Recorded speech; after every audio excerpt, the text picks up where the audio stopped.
G'day guys and the 1.5 girls that watch my videos. Despite my best efforts, the demonetization of Majorkill continues, so we have to get creative if I'm able to afford my next mortgage repayment. I'm excited for all the made up words and out of context phrases this video will contain to supplement its uncharacteristic lack of swear words.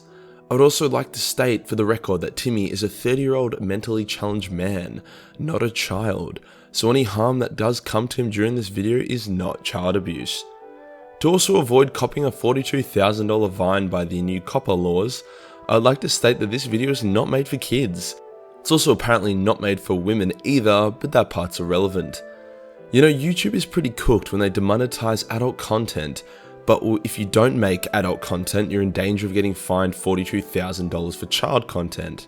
What a time to be alive. I'm just waiting for the day that my Patreon tips over enough money so I can literally say whatever I want without a worry in the world and just be happy being yellow. This video is by far the most heretical I will ever make, even more heretical than the only 2 videos that have ever been age restricted on my channel. 5 characters that could defeat the God Emperor of mankind. We have to set up some parameters. Firstly, the Big E is not holding back. There ain't gonna be no Horus bullschnaz where the Big E lets Horus go to town because he doesn't want to neck his favourite son. No, the characters on this list are fighting a fully charged, prime-time Big E, and the characters themselves are also at their prime. Also, when I say they can defeat the Big E, I'm not saying it's a sure thing. Just like my Master Chief vs Space Marine video, Chief can beat a Space Marine, but that doesn't mean he will. This list was really hard to put together because there really isn't many things that can even hurt the Big E. He's defeated multiple gods and can literally mind penetrate anyone, but I managed it because I'm the best. Let's get into it. At number 5 entry on this list, and basically the Eldar version of the Big E, we have Eldanesh, an old legendary hero of the Eldar that fought Khaine in a 1v1 to save his people. Eldanesh predates the birth of the Emperor by millions of years, him being one of the first Eldar ever made. He united his people and exterminated many evil and cooked as Xenos. Eventually he encountered a bunch of spooky Xenos that he couldn't defeat alone, so Khaine was like, "I got you fam!" and came and gave him a hand, and they de-spooked the spooks, which is a nice way to talk about genocide. Eldanesh was extremely powerful in all forms of combat, and he could even summon elder gods into the material realm if he needed their assistance in battle. When Khaine got a little bit weird and started trying to destroy the Eldar race and the other elder gods, Vol tried to stop him but failed miserably, as he was the god of blacksmithing and Khaine is the god of war. Just goes to prove that being a blacksmith doesn't make you a smart person. Wow, it's incredibly hard not swearing in this video. Every fibre of my being is tearing itself apart. Anywho, Eldanesh was like, "Khaine, you are a seriously weird dude. Let's fight." Which also makes Eldanesh weird for wanting to throw hands with the god of war, but that's cool.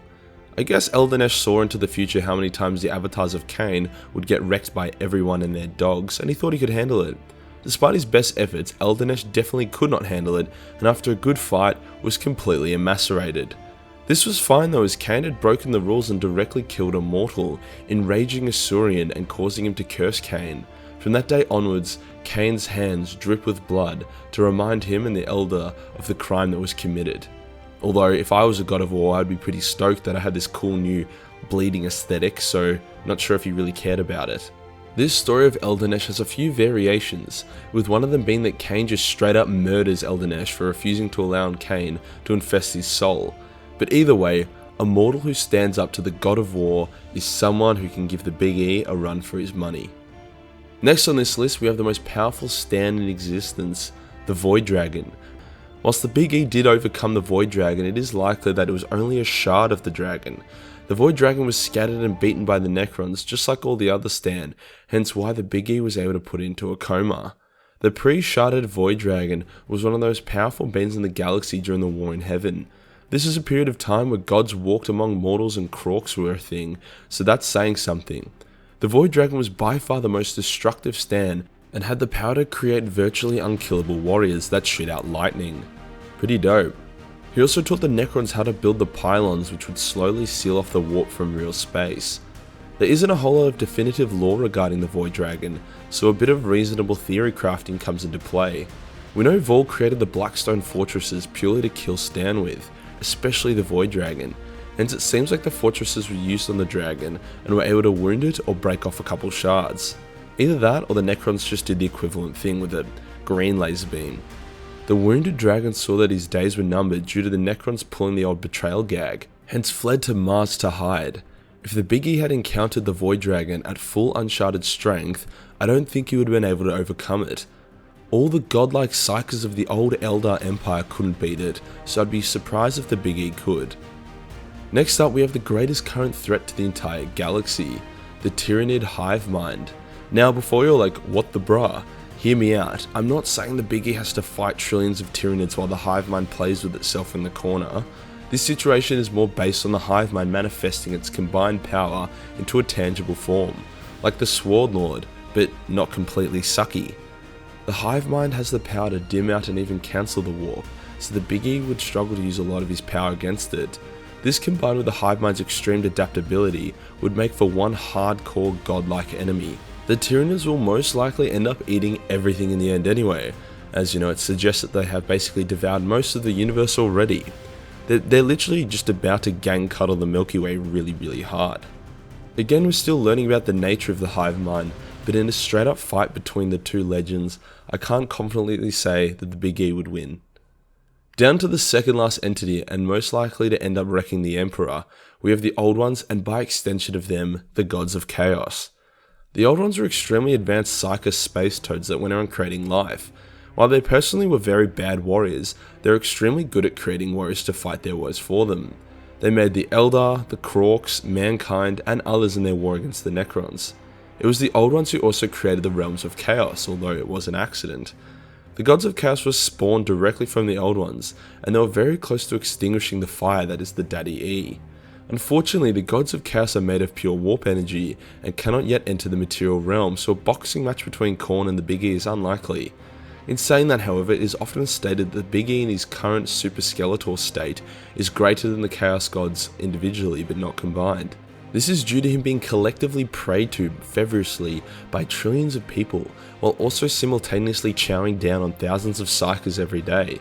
However, if we're pitting the might of Chaos against the might of the Big E, then as the lore has told us, the Big E is slowly but surely losing, despite being a literal 24/7 god tier furnace. The final character who could put the Big E over his knee and deliver him a good spanking is, you guessed it, Khaine, the Eldar God of War. When Slaanesh entered the game and ate trillions of Elder Souls and 95% of the Elder Gods, Khaine copped the equivalent of a big fat kick to the family jewels. Nothing depowers a god more than 99% of your followers being eaten, yet despite that he was still able to match Slaanesh in combat for a very long time. The fight only ended when Khorne was like, yo, Slaanesh you naughty girl, me and Khaine are both gods of war, so I should like totally eat him. But I guess Khorne doesn't really eat things often, because he ended up shattering Khaine into 1,000 pieces, scattering him all over the galaxy. An avatar of Khaine up there with some of the most powerful warriors in the galaxy, enough to give a Primarch a run for their money, so just imagine this for a second. You get an avatar of Khaine, and you times their power by 1,000. You then give him the prayers and praise of trillions of psychic Eldar, as well as reinstate his godhood, and bam, you have the most powerful being in the galaxy. Khaine effortlessly defeated other gods for fun. He even defeated the legendary Nightbringer and other Stan. Even an uber-powered newly born Slaanesh struggled to bring down a depowered version of him, so the Big E would likely get diced like sushi pretty early on if the two fought. Unfortunately, it is extremely unlikely we'll ever see Khaine reborn properly. In theory, his shards can be reforged and put back together to bring him back to his original form. However, the Eldar despise Khaine because of how often he's tried to kill them all, so it's not really an option. But that's okay. I feel too clean. After I finish this video, I'm going to go outside and hurl obscenities at my new cat until I find a good equilibrium. And that does us for today, guys. The top 5 characters that could defeat the God Emperor of Mankind. Despite being around for a very long time, Games Workshop has given us very little concrete evidence about the true maximum power for a lot of these god tier characters, but we still managed. If this video gets monetized, then I'll keep working to get us back to where we were. The issue is that my channel has been flagged for demonetization, so basically I have a microscope on me right now, and I need to be a good boy for a while before it relaxes and I can find a bit of a balance. In the meantime, if you want to support me during this cook time, then Patreon is the way to go. Patrons receive access to a massive library of custom-made, not-for-kids art. If you want to chat and play games, then just jump in my Discord. Cheers for watching, friends. Peace.